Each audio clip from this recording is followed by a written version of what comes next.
Um, This is crazy. I have never ever said this that I'm about to say right now, and I didn't think that I would ever come to this point. It's time to get y'all passport. What's going on, everybody? Welcome back to Catacombs. So, uh, there's been it never stops. You know, the red pill talk, the manosphere talk. You know, there's no shortage of women out there that want to keep men in the place of servitude. Now, they always make the claim that if you want to get married as a man, then you're looking for a slave. You want someone to do your laundry. You want someone to wash your dishes. You want someone to clean the house and take care of the children and you know, just do the housework. And they equate that to being a slave. Now, if you look at videos from women who are from overseas and whatnot, which is part of the reason why the Passport Bros exists, they don't look at that type of thing as being a slave. I mean, that's your house. Why wouldn't you want it clean? You have to eat. Why wouldn't you want to cook? It's kind of crazy. But the counter and the rebuttal to that from feminists in the West are, well, you can do the same thing too. You can clean the house and you can cook as well.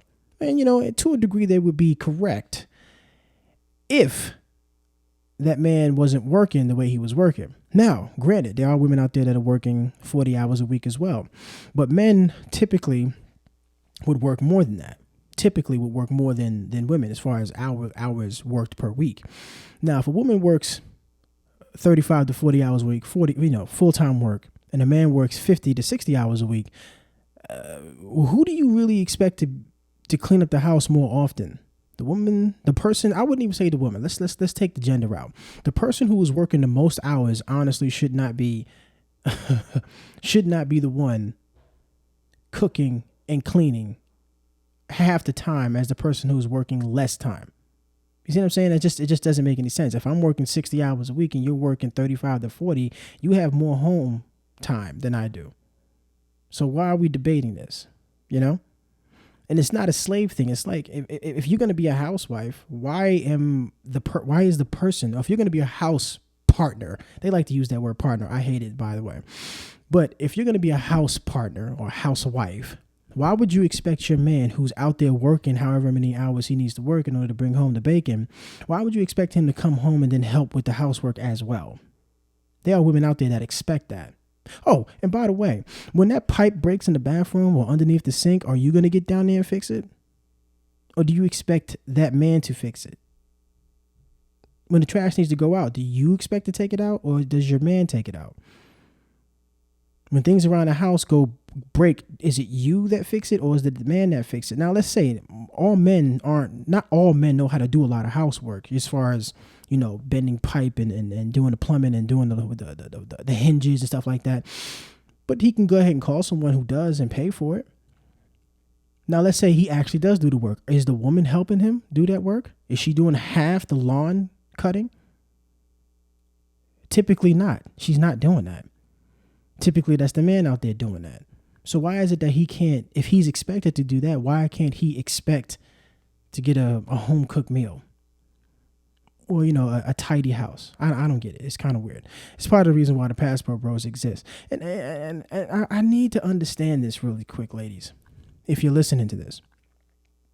Why is it that when Passport Bros say that they're heading out, or they're catching their flight and they're getting their passport, why do you feel the need to say goodbye? Bye, we don't want you anyway, blah, blah, blah. That's just, you know what I think of when I hear that? I think of when women say when they're getting catcalled or if a guy's trying to talk to them and then the guy gets mad and he says, well, F you then, bitch, blah, blah, blah. That's what I'm getting. We're saying, okay, cool. You don't want us? We're catching the flight and we're going to places that we can, you know, have a better chance of getting a woman. Why not? We're just going to head and roll out. And you're saying, well, F you then, bitch. Fine, go.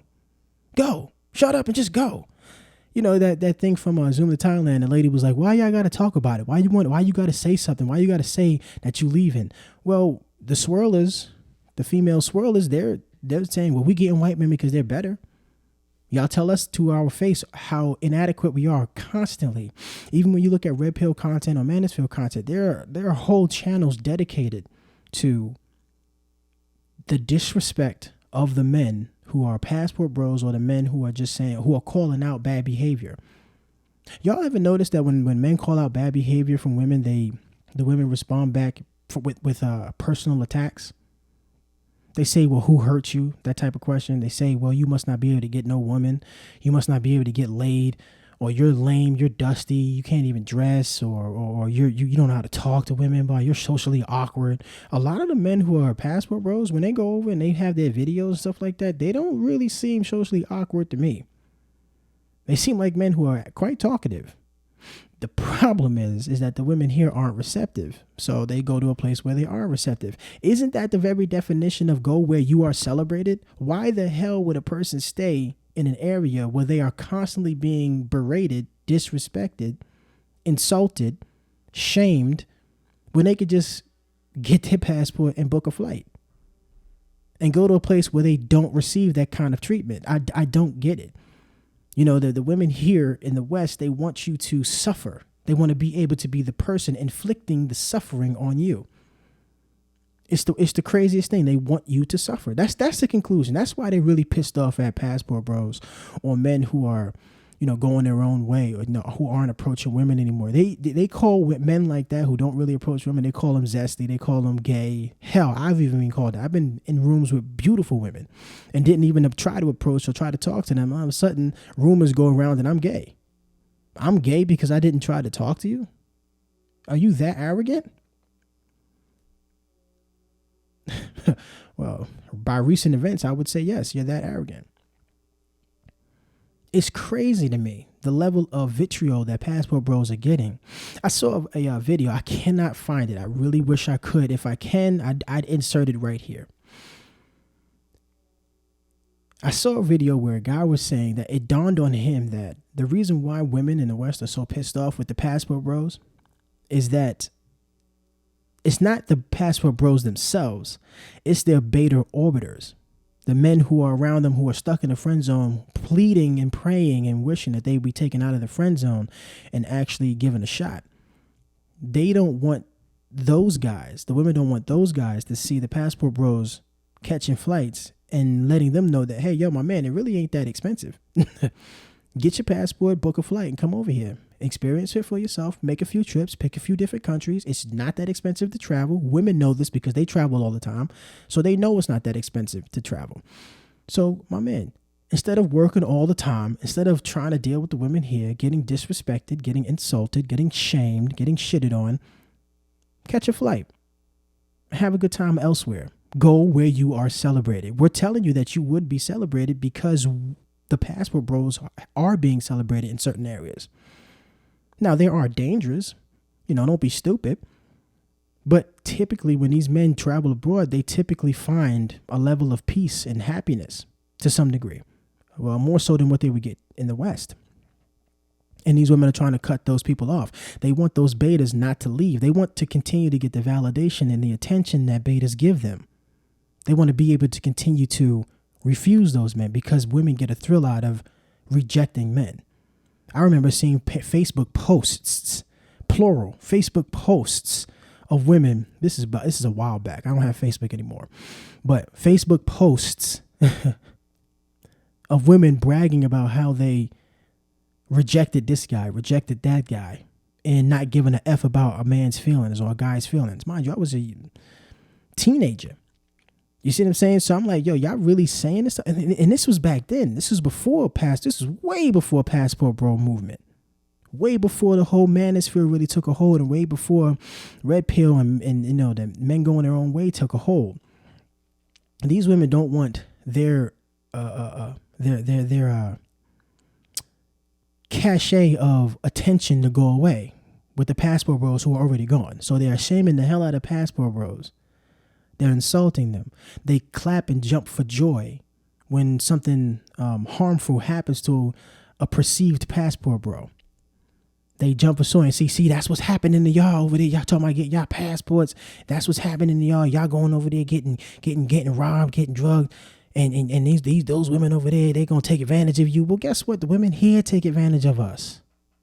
Of men, period. Not just passport bros. The men here are taken advantage of by women here. Men here are drugged by women here. Cardi B. Men here are finessed out of their wallets here by women here. At least when you go overseas, if you do happen to get finesse, it's not by that much. You don't lose as much. It's crazy. But I'm going to leave it there. I don't want my videos to be too long. I want you guys to definitely jump in the comment section. Let me know what you think. And let me know if you have any other ideas of why women in the West are so pissed off about passport rules rolling out. I want to give a honorable mention to black women. They are really mad at black men. They were already mad at black men dating white women here. Can you imagine them going to another? They literally hopping on a flight and flying thousands of miles away to get away from the women here. Especially, for some men, they're trying to get away from not just Western women, but just black women in the West, period. Now, that's a whole nother level and a whole nother video. But black women are super loud about it. Just ask Anton Daniels, Lapeef Network. Just ask him when he suggested that men get their passports. I mean, it's getting real out here, fellas. And I'm going to be making another video about, some of the other benefits of getting your passport and heading out and going to other countries too, man. Because it really is an eye-opening experience when you go other places. It really is. And for men, it's a lot better than women because women operate on hypergamy. And, well, since you're from a first world nation, guess what? You can go to a second, hell, even a third world. Hell, you can go to another first world nation that's just not the West. You can go to Japan, somewhere out east. You don't have to be in the West. You can go to a first world nation out there and still get love, from what I've heard. I've never been that far east, but I think I'll plan on making a trip myself, Get your passport. No, actually, let me just say it right. Get your passport, book a flight. Until the next time, y'all be easy. Make sure you like, comment, and subscribe. I'm trying to build this channel. I've had this channel for a long time now. Haven't really been putting much into it. But I think I'm going to go ahead and start putting much more into it. Until the next time, y'all be easy.